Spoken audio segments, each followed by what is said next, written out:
이제 창세기부터 우리가 좀 생각을 해보도록 하겠습니다.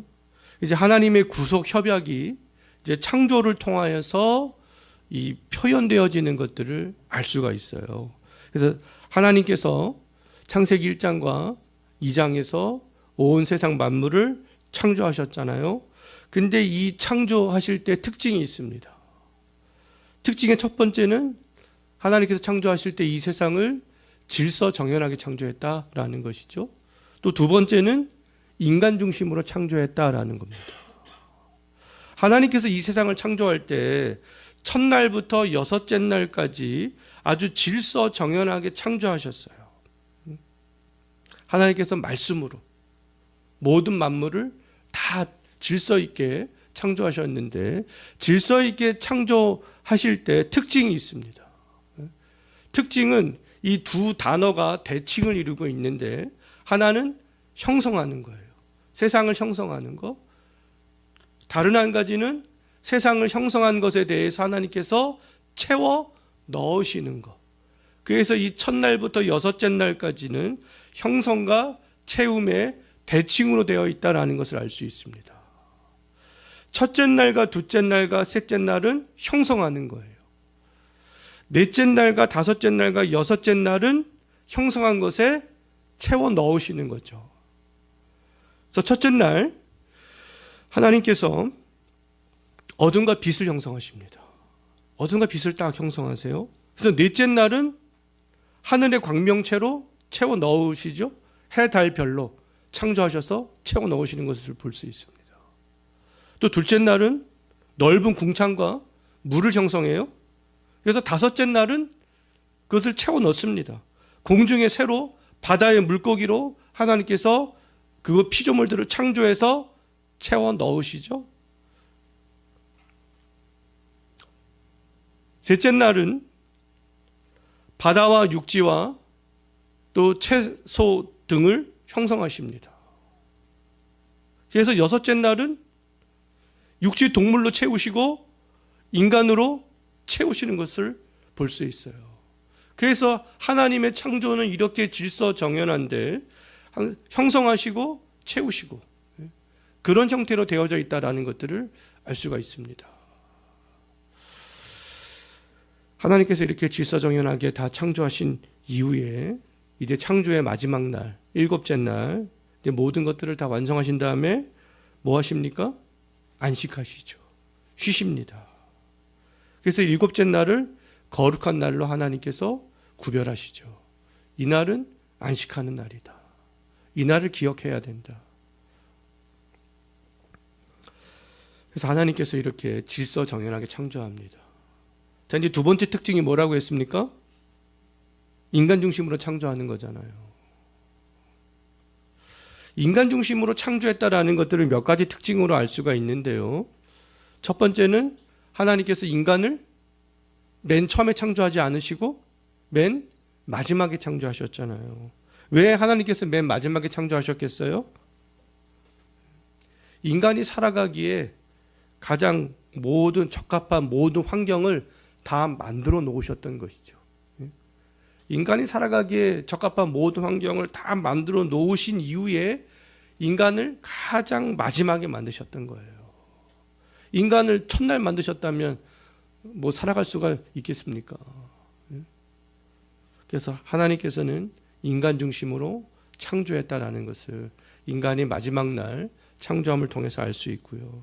자, 두 번째는 하나님의 형상으로 인간이 창조가 되었잖아요. 하나님을 닮은 존재로, 전인격, 지성과 감성과 의지를 가진 존재로 인간을 창조하셨죠. 그래서 하나님처럼 생각할 수 있고 마음을 가질 수 있고 하나님께서 합당한 행동을 할 수 있고 그런 존재로 만드셨습니다. 그래서 하나님께서 인간을 그렇게 하나님의 형상을 가진 존재로 유일하게 만드셨기 때문에 인간에게 통치자의 권세를 주신 것이죠. 그래서 하나님의 형상으로 만들어졌다라는 것을 통해서도 하나님께서 인간 중심으로 이 세상을 창조하셨구나라는 것을 알 수가 있습니다. 그 다음에 하나님께서는 인간에게 또 특별한 책임을 주셨습니다. 인간에게 특별한 책임. 모든 피조물들도 하나님의 영광을 나타낼 수 있지만 하나님의 영광을 가장 잘 나타낼 수 있는 피조물이 하나님의 형상을 가진 인간 아니겠어요? 그래서 우리 인간의 책임은 뭐냐면 창조주 하나님의 영광을 반사해야 될 책임이 있습니다. 그 하나님의 영광을 반사해야 될 책임이 있는데 하나님의 영광을 어떻게 반사할 수 있겠습니까? 우리 인간이요? 다른 피조물을 할 수가 없어요. 이렇게 할 수 없습니다. 오직 하나님의 형상을 가진 인간만 할 수 있습니다. 첫 번째는 거룩성으로 반사하는 거예요. 거룩성으로. 하나님이 거룩하니 우리도 거룩하게 되는 것이죠. 구별되는 것. 죄와 구별되고 하나님의 거룩성을 닮아가고 그러면서 하나님의 영광을 반사하는 겁니다. 그 다음에 두 번째는 구별된 날을 지키는 것이죠. 구별된 날, 안식하는 날. 하나님이 거룩한 날로 구별하신 그 날을 기쁨으로 지킴으로 하나님의 거룩성을, 하나님의 영광을 반사할 수 있는 겁니다.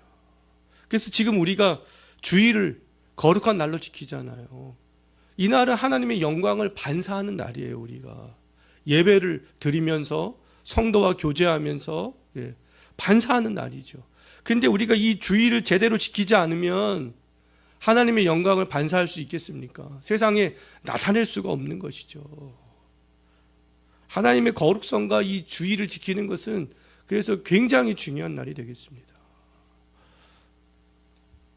오늘날의 이 주일의 개념이 점점 옅어지고 있고 주일을 너무 쉽게 빠지는 경향이 있는데 그래서는 안 되는 거예요. 그럼 우리가 하나님께서 만드신 그 책임을 다하지 못하는 것이죠. 하나님의 영광을 반사하지 못하는 겁니다. 우리는 거룩한 삶을 살아감으로, 세상과 구별된 삶을 살아감으로 우리가 이 구별된 나를 지킴으로 하나님의 그 영광을 자연스럽게 반사하면서 살아갈 수 있게 되는 것이죠. 하나님께서 이제 인간과 관계를 맺으면서 구속을 시작하십니다. 하나님의 형상을 담게 창조한 인간과 관계를 맺어요. 아담과 관계를 맺으면서 하나님께서 하나님의 구속 언약을 실행해 나가시는 것들을 볼 수 있습니다. 하나님께서 이제 첫사람 이제 아담을 통하여서 구속 언약을 실행해 나가시는데요. 근데 아담을 생각할 때 우리가 기억해야 될 것이 있는데 그것이 뭐냐 하면 아담은 하나님을 알아감에 있어서 완전히 확정된 상태로 창조가 되어지지 않았다라는 겁니다. 아담은요, 순종을 통하여서 하나님을 점점 더 알아갈 수 있는 존재로 창조가 되었던 것이죠. 선악을 알게 하는 열매를 따먹지 않으므로 하나님을 더욱더 잘 섬길 수 있고 공경할 수 있고 하나님을 더 알아갈 수가 있었어요. 그래서 이 아담과 관계를 맺음으로 하나님께서 구속의 언약을 시작을 하셨던 것이죠. 자, 그렇다면 이제 세 번째로 인간이 해야 될 것이 뭐겠습니까? 구속 언약을 우리 인간에게 실행하시는 그 하나님에 대해서 믿음의 고백을 하는 것이죠. 신앙의 고백. 그 신앙의 고백이 가장 잘 대표적으로 나와 있는 것이 무엇이겠습니까? 사도신경이 되는 거예요. 성부 하나님에 대한 신앙 고백, 성자 하나님에 대한 신앙 고백, 성령 하나님에 대한 그런 신앙 고백들이 우리가 사도신경에 보면 나와 있는데 우리는 그 하나님에 대해서 신앙 고백을 하는 것이죠. 인간과 관계를 맺으면서 구속 언약을 실행하신 하나님에 대해서요. 자, 이렇게 하나님의 창조 이후에 하나님의 그런 구속의 사역들은 아담과 관계를 맺으면서부터 시작하면서 지속되어지는 것들을 볼 수 있습니다. 그래서 하나님께서 그 구속 언약을 언제까지 실행해 가시겠어요? 우리 인간이 거룩해지고 또 완전하게 되어서 저 새하늘과 새 땅에서 하나님의 임재를 완전하게 맛볼 때까지, 그 날이 올 때까지 하나님께서는 계속 이 구속 언약들을 이 땅에서 사람들에게 실행해 나가시는 거 아니겠습니까? 창세전에 하나님 삼위 하나님께서 세웠던 그런 구속 언약들을 그날까지 계속적으로 실행해 나가신다라는 겁니다.